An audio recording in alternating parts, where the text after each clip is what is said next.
That's horrifying. That is shocking. Earth Queen's dead. Now what? Oh, dragon. Here. What? Korra? Zuko? What is up, guys? Welcome back to the channel. My name is Ben, and today I'll be reacting to The Legend of Korra Season 3, Episode 10.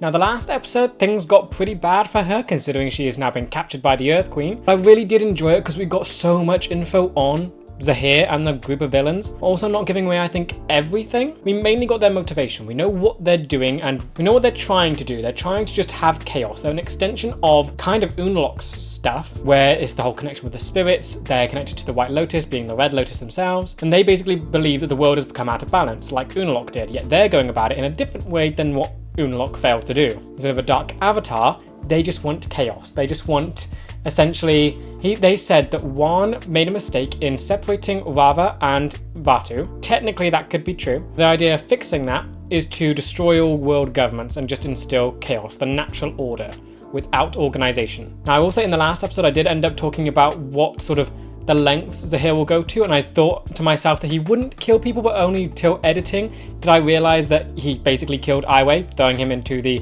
Fog of Lost Souls, so we know he'll do that sort of thing now. So while he does see himself on this righteous mission, we do know that he isn't above killing people. Like, I think the biggest thing right now is that we don't exactly know what he wants with Korra. We know that he tried to kidnap her to begin with because he wanted to teach her.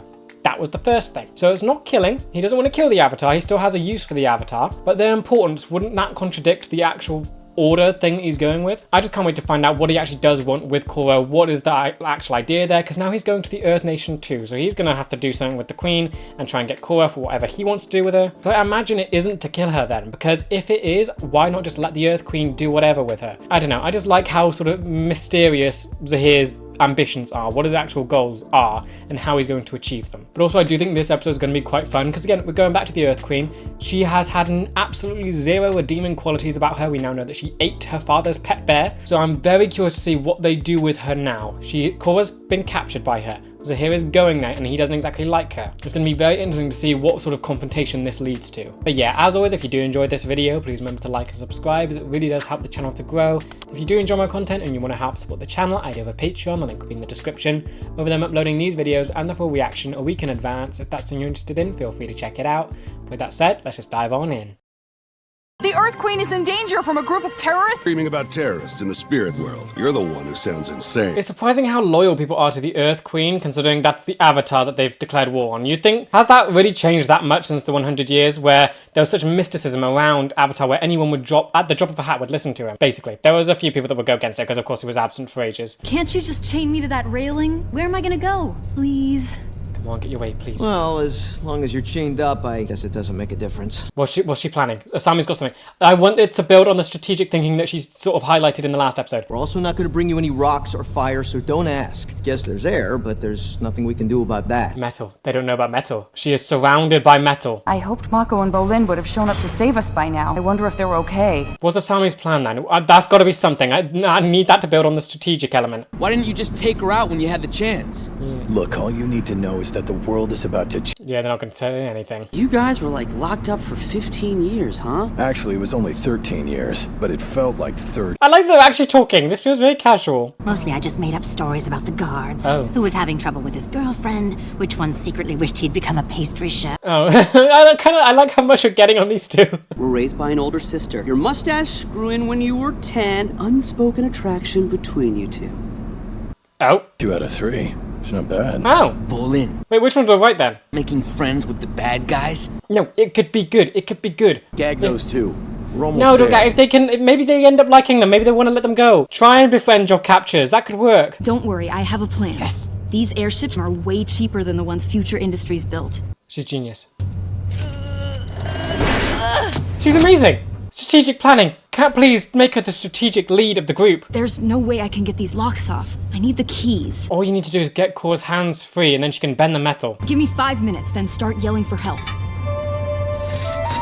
I love this. We're seeing Asami thrive. This is amazing. Finally, she's doing so much. After season 2 completely neglected her, she's now one of the most important people of this plot. Should be arriving in a few hours. Excellent. Bring it to me as soon as it lands. What exactly are you going to do to her? People here who captured 2 of the Avatar's friends. They would like to present them to you personally. They're here now. They say they have some information that might interest you about the location of your stolen airbenders. Will they actually give that up? Yes, I remember these 2. We'll find an acceptable home for you in prison I hate her with so the rest much. of the dissidents. I hate her so much. I'm told you have some information for me. I hope this isn't just some ruse to try to increase your bounty. They got in here so easily. What's going to happen next? How very magnanimous. So, where are my airbenders? My airbenders. Oh, she's awful. Who told you that we have the Avatar? How I know is not important. If I found out, others will too. Yep, she'd make herself an enemy to the rest of the world. Imprisoning the Avatar will cause the other nations to turn against you and demand her freedom. You'll be in the midst of a sticky international So you're trying to reason with her? No one need ever know she was here. And what do you plan to do with the Avatar should I see fit to grant you? Are they actually going to say? All I can say is that I have business with her. Okay, no. But she won't be bothering you again. Does that mean killing? I don't know. I find these terms agreeable. Escort them to the antechamber until the Avatar's arrival. Okay, so that's actually happening. So, okay, so what was her plan to begin with? Was she just gonna... Oh, and they're gone.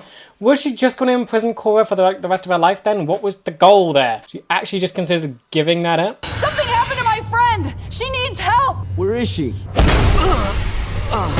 Oh, she's amazing. Thank you. Strategy! Nice work. Now let's take control of this. Metal bend. Come on, you got this. This whole thing's made of metal. Yes, there we go. Metal bending. The Avatar has escaped. We're going down in Quadrant 4 of the Siwang Desert. Oh, yeah. I mean, she's got it now. There's no way any of them can take her at this point. I think you might have been a little over-aggressive with the airbending. Right. Oh, no, The she broke controls it. are busted. Also, you broke the radio. She broke everything. It's not my fault this airship's a hunk of junk. True, blame the craftsmanship. Oh, dear. Well, at least you're free, but in the middle of a desert. Don't drink the cactus juice. Well, they say any landing you can walk away from is a good land. Agreed. You're the engineer. What do you think? Can we get it flying again? No.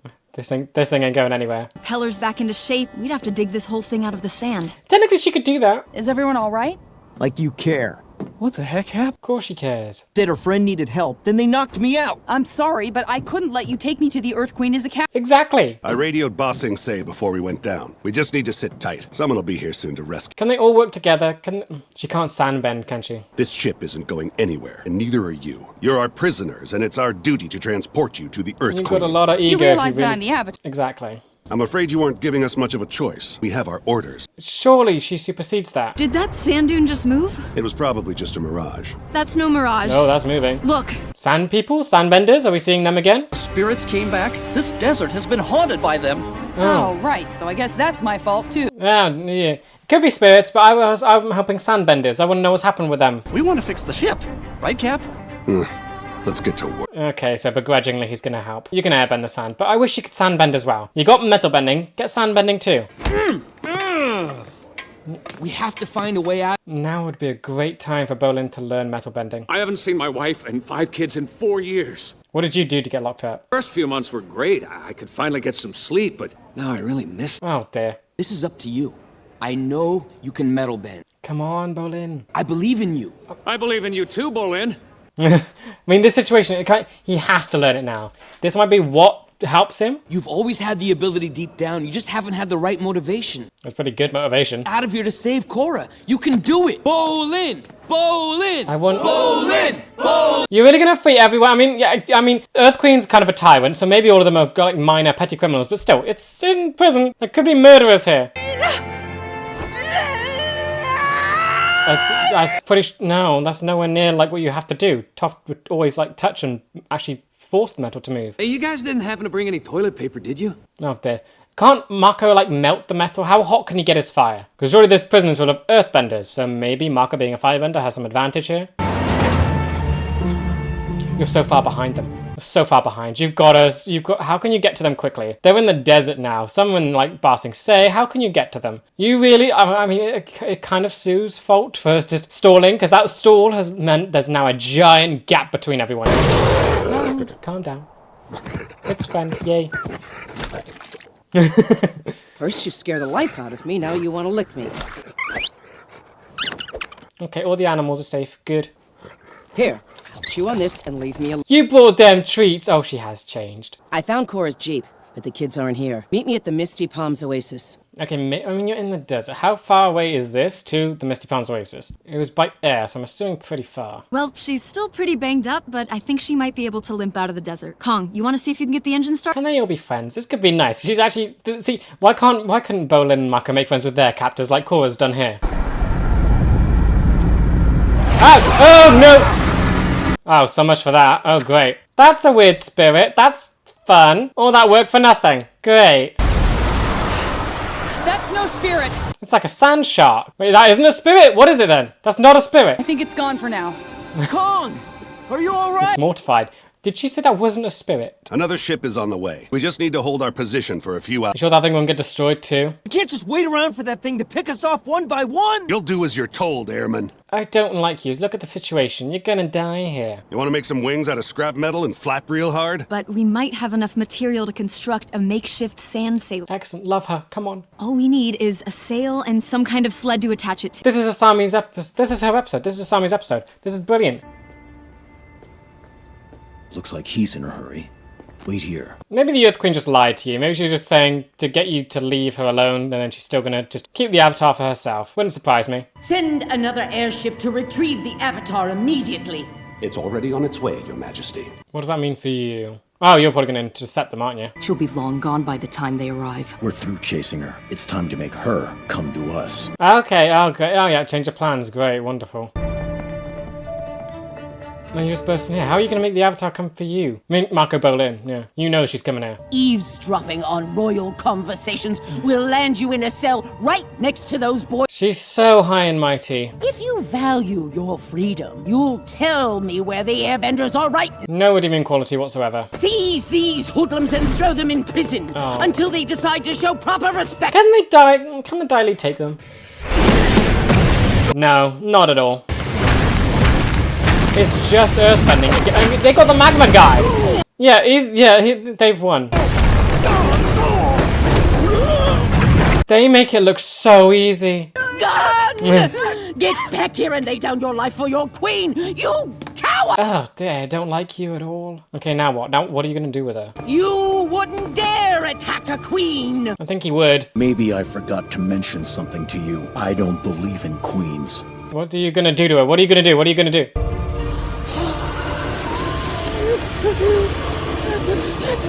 Oh, this is horrifying. The sound, the voice coming from... You think freedom is something that you can give or take on a whim. Freedom is just as essential as air. Oh, dear me! And without it, there is no life. There is only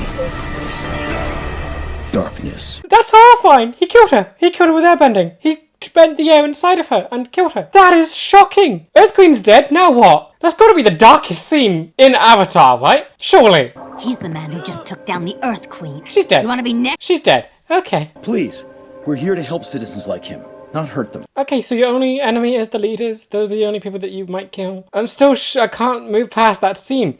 It was so good. Bending the air inside the person, suffocating her. There's nothing she could do. Moments ago, the Earth Queen was brought down at the hands of revolutionaries. There we go. I thought we were going to see Bolin's family. I think you've had enough of leaders telling you what to do. It's time for you to find your own. I mean, it sure sounds hopeful, but there's just... Will you be oppressed by tyrants? Now on, you are free. What is his definition of tyrant? Tossing say back into the hands of the people. This, I could really like this. Goes on. What are you? You're gonna bring down the wall. Is this for good? That's cool. And he's destroyed the wall. I actually really like this.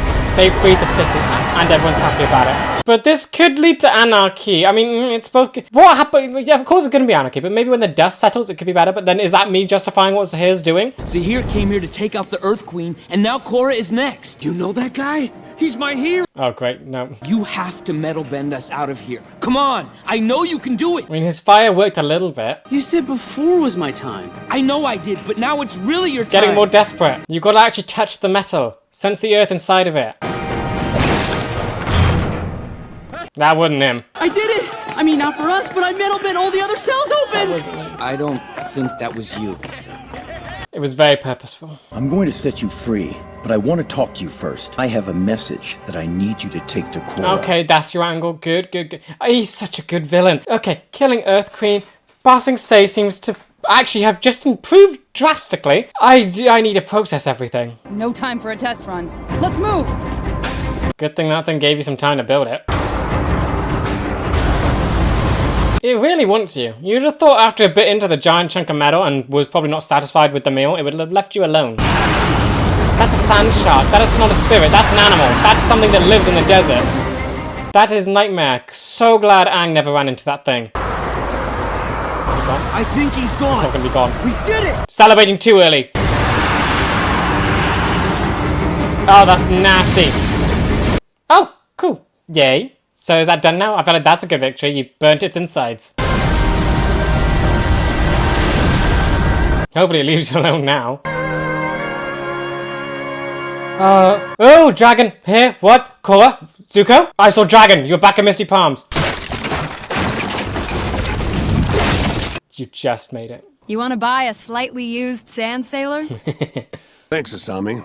You've got a good head on your shoulders. There was dragon. I'm sorry for getting us stranded out there. There was dragon. You know, whatever the conflict between you and the Queen is, I'm sure it's above my pay grade. He changed! And he had a hook for a hand this entire time, really? Good luck, Avatar.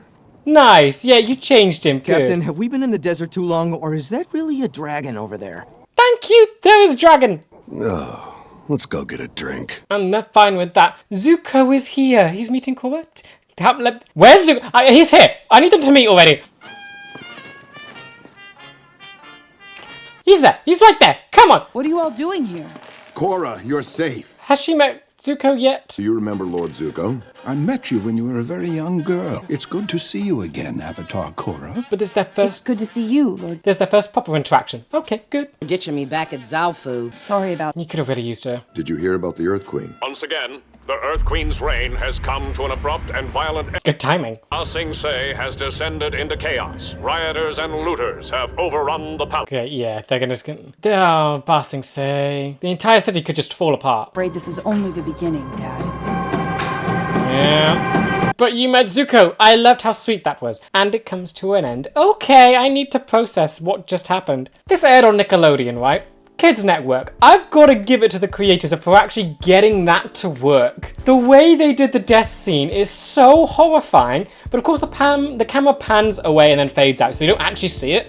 But the look on her face, the voice actresses, like the way stuttered breath and like trying to gasp for air. It's so well done. And then you have Zahir's monologue going alongside it saying freedom is just as vital as air to your people.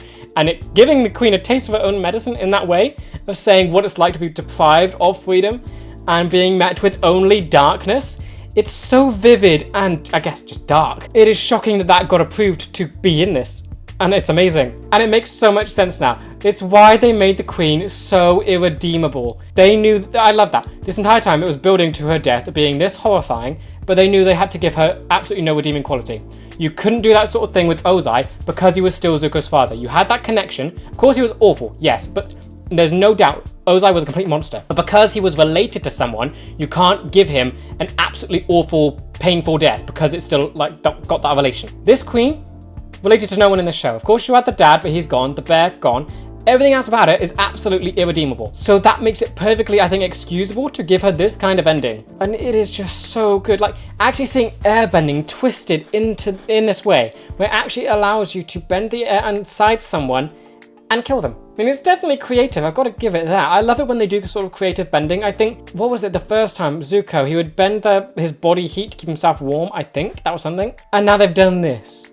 And then, of course, blood bending. That's bending the water inside someone. Could you do that with earth bending too? We're seeing so much. We've seen fire bending and how that affects like bending the heat inside someone to keep themselves warm. Water bending, we've seen that. Now I've just seen bending the air inside someone. What would it look like to bend the earth inside someone? Would that technically be bending the metal inside someone? Because we all have iron in us. That would technically count, I think. But then again, is that, because the whole idea of metal bending is that you're bending the earth inside the metal, because nothing's 100% pure. Would the iron in the body be pure, or would it still have earth in it? Not quite sure. but that could be like the gateway. Since we've seen like 3 out of 4 now, it kind of feels like they're gonna do that. But this was just nuts. I'm hung up on that scene. It was incredible. Like Zahir, I do love the depiction of what this does cause, because I think immediately you think, oh, it looks great, they brought down the wall, the tyrant is gone, yay, everyone's happy. But then you hear on the news that it's not so great. You got rioting, looting. This is probably going to lead to a lot of disaster, because again, the prison, we don't get details on it, and of course the queen was a tyrant, so I'm assuming you probably got petty criminals and probably people that really didn't deserve to be in there, Bolin, Mako, plus probably actual murderers and psychopaths that were put in there that have now been released. So that's not a good thing, and that's what you get when you just divulge into chaos and disorder. And that is Zahir's goal. He doesn't care what anyone does, he doesn't care about the good or bad, he just wants chaos. And he thinks that is how it should be. It is nuts, but I love the depiction. We're seeing both the positive and negatives of it. And really the positives only come from the immediate effect. Afterwards it all falls apart. Like Ba Sing Se has changed drastically now. This is what I'm kind of happy with. After Aang's time, I was hoping Ba Sing Se would have changed a lot and gotten better. With like the old Earth King traveling the world, I think maybe he learned something and could change the city. Dai Li would hopefully be different, but no, everything was still the same. And because of that, it's now just had a drastic change through force. You didn't change it when you could have, so now it's been changed by force. And now I'm hopeful to see what the future of Ba Sing Se will be like. Either it's going to completely fall and just turn to ruin, or it could become better, but you're going to need a leader to show up soon. And I feel like Su could do that. She is probably the head of the actual now functioning biggest city in the Earth Kingdom, now that Ba Sing Se is ruined, because we haven't seen what happened with Omashu yet. Bumi, obviously, he's going to be long dead, but still, what's happening with Omashu? Because that could also be a contender for what could lead the Earth Nation, because this city is done for. And then Korra's finally met Zuko. That is awesome. I just love how respectful it is. It just feels nice. It feels like two old friends talking to each other, because that's what it is. It's Aang talking to Zuko, technically. But then Aang is no longer there either. It's weird. It's weird. I just love the feeling of it. It feels that you have that connection, the familiarity. And I do also love that it isn't sort of the first time Korra's meeting Zuko, because obviously I'd want Zuko to have known Korra for like a while. Because I want all the old Avatar gang to have known Korra. We know Katara did. We know Sokka did. And we, of course, yeah, we did know Zuko did because he helped rescue her. Toph, did Toph know her? Don't quite know. I guess, I hope she did. But then would she have cared? Probably not. I felt like she would have been very disattached and saw that her old friend Aang had gone and she didn't see the Aang in Korra, probably. She just felt like it was a completely different person and just moved on. I can see that being what Toph's approach would have been. Everyone else probably would have felt a bit more sentimental.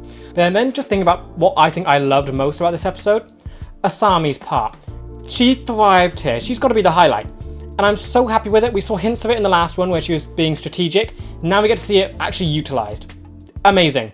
Her being the strategic lead of the group feels so natural now. She was able to sort of almost, I think, maybe, I wouldn't describe it as femme fatale, but that's sort of what it felt like, how she was not smooching the guard, but basically trying to make him feel so, what would you describe it as? He was trying to be very nice to the guard, try and like plead, oh, can you just, it wouldn't be any harm, just tie me up to the bar, not the ground. It was that sort of almost playful, not begging, but trying to appease to him sort of thing. She was approaching it in a soft way, and she got her way through it. Loved that. And then because of her genius and how she knows the model of the thing she's in, she knows the bar's going to be super weak and she's going to be able to just force the bar away from the wall. And on top of all that, she also knows the inner workings of the thing, so she can go underneath the cell, work her way through, I guess, the vents or whatever, and sneak up on the guard. I love her planning, I love her intellect, it's amazing. I'm so glad that it's finally being utilized. Season 2 would have benefited so much if they had done this there. Here, it feels so much better, and I'm just so happy with it. I need her to be the strategic lead. I mean, she also did 2 other brilliant things in this episode. She was able to fix the blimp, the airship. She fixed that before it got destroyed, obviously, but she still fixed it. It still worked. Then, after it had been destroyed, she was able to make a makeshift sand sailor. That's insane. How is her company not doing? I hope her company's doing better. It's got to be thriving with her as the lead, right? How was it even going under to begin with? Maybe just inexperience and her being new to it, but surely that's going to be the most profitable company going forward from this. Just seeing her here. And I also think the other big thing from this episode is just dealing with Bolin and metal bending. It's quite, I wouldn't say annoying, it's sad that it's not taking faster. Because of course, Korra got it straight away. She gets everything straight away. Bolin has to really work for it, and I don't know why. I feel like he's doing it wrong entirely. Most people actually touch the metal and they try and sort of bend it. We see Korra do that all the time. We saw it with Toph. When she wanted to bend the metal, she'd touch it and she'd punch it and make it bend like that.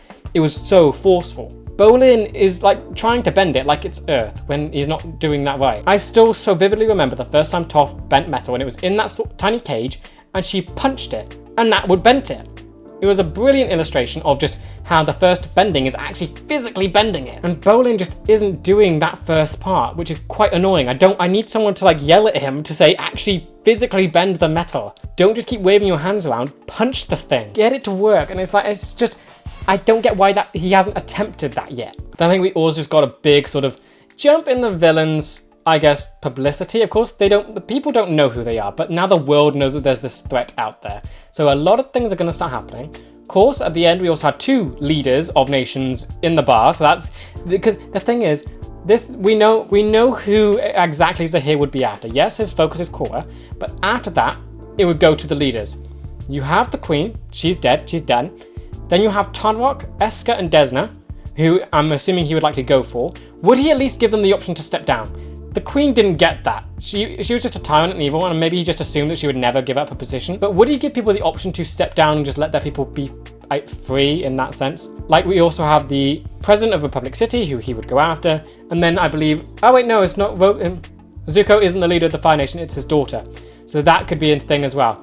Zahir could go after Zuko's daughter. But then they're not just the only leaders, there are other smaller leaders in the world, like Sue as well. Would Zahir go after her? Like, what does he think of the Metal City? Since she is the leader, she's the founder of it, but like, she's not exactly the queen of it, she's the matriarch. So what exactly would he do in that situation? Because there's a lot of like variation. I feel like his plan only works with it not being thought through, and that sort of links more to the whole chaos idea.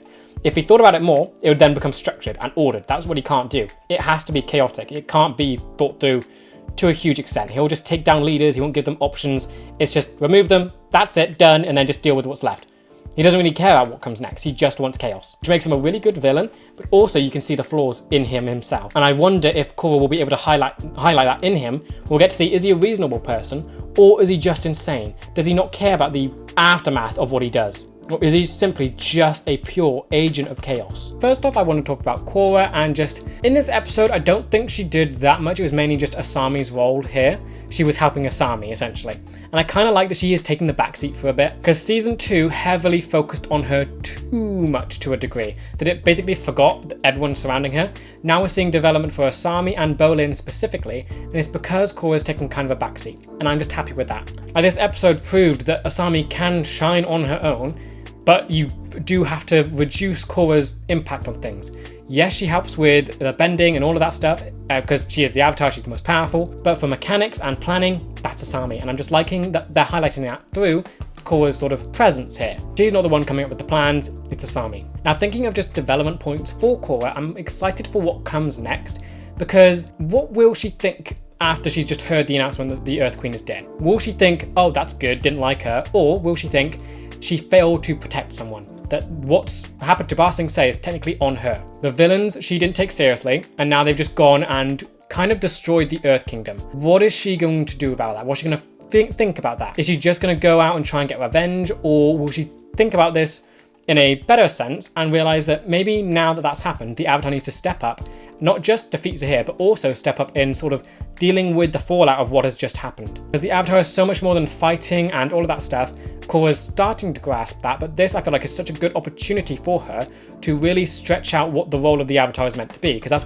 that's her whole journey in this. She's trying to figure out what the Avatar should be doing, and going from the bridge and this sort of beacon to the world to more of a guide. Now would be the perfect time to actually step into that and sort of guide the Earth Nation through what has just happened to them. Then onto Asami, and absolutely loved what this episode did for her. She has to be the strategic lead. She was amazing. Seeing her mind work and just so many different qualities about her go into how they not only escaped captivity, but also how they managed to figure out how to not only build and fix the airship, but also manage to use the wreckage and make it a sand sailor. It's insane how much Asami was able to do here, both mechanically and strategically, and it makes me so hopeful for the future of her character, because season 2 neglected her so much. Now she's finally gotten to do more, and this proves that she is such a useful character to have around. She is that important. She is the reason that Korra survived this, not only survived being captive, but also survived being stuck in the desert. I think this episode just as a whole made me very hopeful for Asami's future, that she won't be neglected like she was in season 2, that going forward she can feel as important as everyone else here. Then the Earth Queen.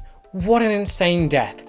That was both amazing and horrifying. I'm both amazed that they were actually able to get that broadcasted on children's TV, and also it's horrifying that that also got broadcast on children's TV. The way they did it was just so good, and I think the detail in how she was dying is one thing, but then you also have Zahir's monologue aside it, basically explaining what's happening to her, saying that she's being suffocated and after this there will only be darkness. It's terrifying to think about, not only visually but also audibly. It's so impressive that they got that to work, and I think I'm just looking at how they did it is just amazing. Seeing the air be drawn out of her body and then sort of seeing it circling around her head, because of course I've got to remember the characters can't see airbending. They're just, which probably helps. If it just showed her suffocating as Zahir was pointing at her, that might make it more horrifying.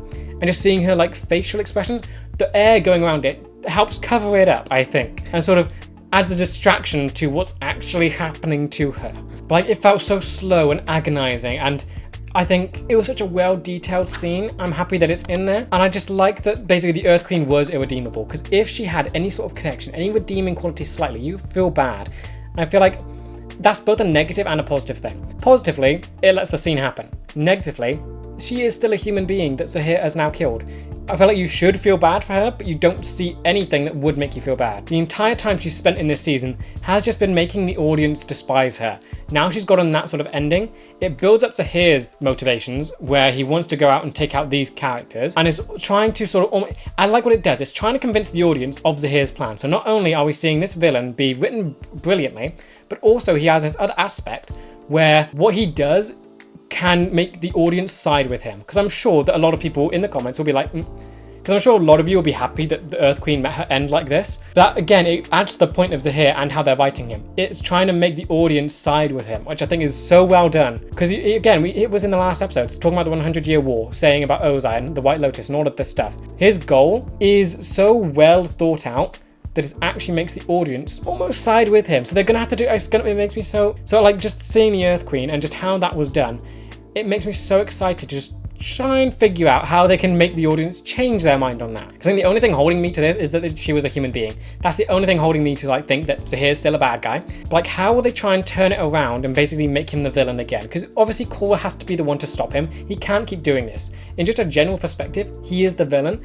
If you look deeper into it, you can almost side with him. But like, how? After what we've just seen with the Earth Queen, how can this show twist it around again and make the audience turn against him after he's just done this? Because again, this could also make someone turn against him more, but again, Earth Queen has no redeeming qualities. If you follow this logically through the writing, it would make someone almost side with him. So how can you just make it so that you would vehemently just always be against him? That hasn't happened yet, and I'm waiting to see how they do that. You should almost see it as like a bad thing if he does get defeated.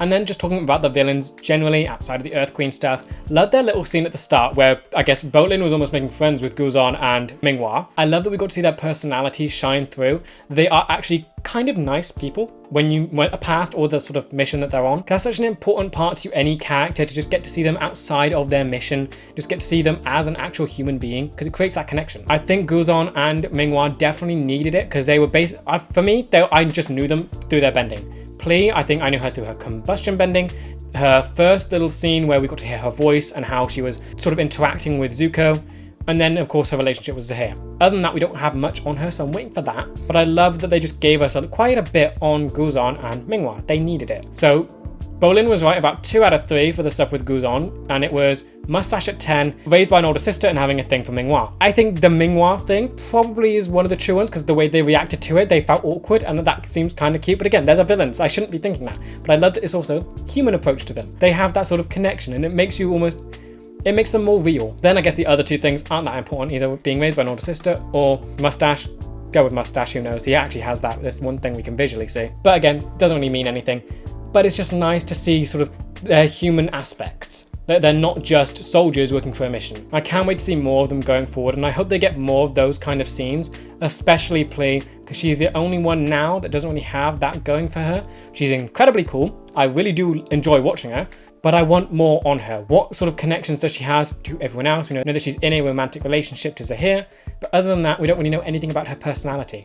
We got bits and pieces of it when she was freed, and it just seems like she enjoys carnage and she doesn't really let things get to her. But other than that, there's not really anything else to her. It feels like the rest of the group are sort of built more than her, so I'm waiting for her to be built up like them. Then Bolin. This season's clearly building to something with the metal bending stuff. He's not getting it. We're seeing no progress whatsoever with that. And I feel like it comes down to him just not actually touching any metal. That's the big thing that we see through all metal benders. And I guess it does sort of progress, but Toph, the first thing she did when she got metal bending was to actually touch it. She punched the thing. Bolin's not doing that. That's got to be the first general step to any earth bending. I'm trying to think back, because when Korra did it, she used the meteorite stuff that was easier to bend. And I'm trying to think, did she levitate it or was she holding it? I feel like she bent it into a shape, but I can't remember if she was actually holding it and twisting it, or if she was just like holding it and letting it float in her hands. And I feel like that's an important detail to explain what's going on with Bolin, because he is not touching any metal to try and bend it. He is just trying to will it without actually making physical contact. So either this is building to him actually realizing what he's got to do, or there's something else going on where he just can't do it. And I'm trying to figure out which side of those things it would be, because if it is just a whole physical touch problem, that makes him seem kind of dumb. Why is it taking so long for him to just try and touch the metal? That feels like it can't be the actual answer, because it just makes him look dumb. All this time and the answer was just you have to touch the metal? Too easy. It's got to be something else. Something else is keeping him from actually metal bending, because the alternative is just makes him look bad. So I'm very excited to see where this storyline is leading and how he will, and what just it will end up being. What on earth? Why can't he do it? Then I do want to talk about Ba Sing Se as a setting, because I think this also adds to the villain's approach here. And it's one of the reasons why you can it helps you side with them. Because this whole thing only works for Ba Sing Se. Every other place, it doesn't work for. If they took out the leaders of any other nation, it would not work. Republic City, it's a democracy. People voted for this guy. He has sort of public opinions and stuff on that. If he did it for there, it would probably, you have systems in place. It's not a monarchy. The leadership would fall between the councils and all that stuff. If he just took out the president, it wouldn't have the same effect. You still have a police force, you still have a lot going on that governs the city. Ba Sing Se was entirely ruled by the monarchy with only one head. And of course, yes, it might have some sort of generals or whatever throughout the city that might have some backup plan. But as we've seen from the aftermath, that didn't work. It's filled with rioting and looting. Prisons were unleashed, and the city as a whole, as a setting, is what sort of backs up Zahir's sentiments. It's a giant city divided by class, enforced by a secret organization of the Dai Li. The entire city itself is built on discrimination. It's the only one that can be used, that can be destroyed and used to benefit the villain, because of how just awful the thing was to begin with. Like literally anything happening to this city means it can only get better. Yes, rioting and looting is bad, but as soon as that settles down, whatever's left is going to be better than what the city was before this. Unless, of course, it just means that the whole thing collapses and everyone moves out and has to leave. That's like the only scenario in which this was a bad thing. And I think I just love how they use this setting to advance it here, and it makes sense. This explains why there was no sort of advancement, and I do like just seeing that in the writers. Because when we first got to see Ba Sing Se, I was hoping things had changed. Obviously, they didn't. And that is because they are waiting to use this example that things got so entrenched that the monarchy became so corrupt and just power hungry that they wouldn't allow things to change because it wouldn't benefit them.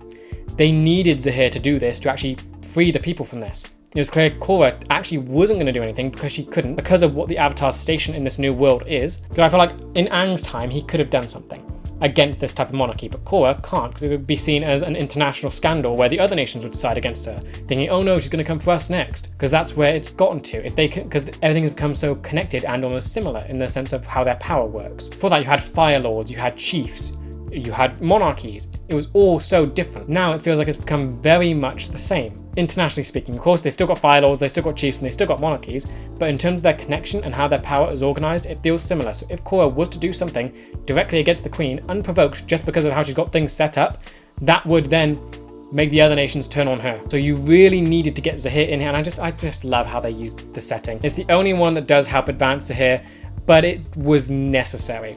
Now Ba Sing Se has the opportunity to do something.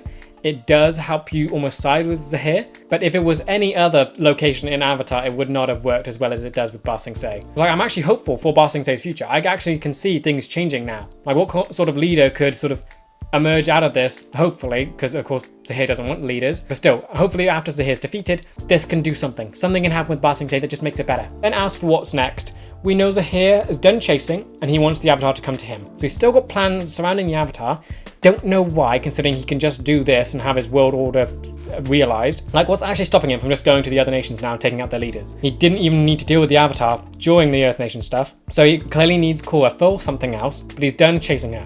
So he's going to be staying in the Earth Kingdom because he knows, because Bolin and Mako are there. He knows that Korra's going to come and rescue them. So that's where the confrontation will be. But it's just going to be very interesting because we still don't know what he wants with her. He's refusing to say it. And that just makes me really intrigued. He's proven to be such a capable and powerful villain, yet there's still something he's not sharing. There's still something he's trying to keep close to his vest because the information about it, if that got out, seems to, it could damage him. That's what I'm getting from it. The reason he's not telling people it. I'm just very excited to see what that will actually be. What will it mean for Korra? And just what kind of effect it will have on the story. And maybe that is the thing that sort of turns the audience fully against him. Because right now I feel like the audience could easily side with him. Overall, this episode was amazing. And I loved every bit of it. Asami getting the highlights that she desperately needed. Amazing. Then the death scene was just... It was awesome. There's no other way to describe it. It's awesome. It's grotesque and horrifying, but awesome. It's impressive that they managed to get away with it. The Queen was irredeemable and you can almost say deserved it. It does back up Zahir. It does a lot for Zahir. Almost makes him look like a hero for freeing the people of Ba Sing Se from her rule. And I think that sort of death scene I just love because it's not meaningless. It has so much impact on everything. It's not just, oh, this awful character bit the dust. It's that their death has actually provided so much freedom and opportunity to other people. It's such an impactful scene and I just love absolutely every way they did it. It's not just like taking her out and like shooting her. It's the actual method that they used also is very purposeful and meaningful. Actually having the air taken out, because it's all explained through Zahir's monologue. Suffocation, lack of freedom, freedom being like air, nothing but darkness afterwards. And then just seeing the like life leave her again, it's just incredible. It visually shows you what Zahir's experiencing, being locked up for 13 years, seeing his freedom restricted. He basically died in prison and has now been reborn. There was nothing but darkness, but now there is light. It's so good what that does for all the characters, really. I can't wait to see where this season's going to end up. This season is just probably the best season so far. Aman, he was really good dealing with something that felt like was so natural to this world, being bending supremacy, how that sort of ended up. Brilliant. Unlock season, definitely the weaker one, seeing Korra go through different things, and just the villain as a whole he wasn't that grabby, he wasn't that human, he just was evil. That was it. There was not a lot to him. Now this season is just brilliant. It feels like they understand their characters more. They feel like they're using them to their fullest, and the villain is just so well thought through, and everything they do has a meaning. It's brilliant. But yeah, with that said, that does bring me to the end of this video. I hope you guys enjoyed. Let me know what you thought about this episode in the comments. And with that, I will see you in the next one for Season 3, Episode 11. See ya!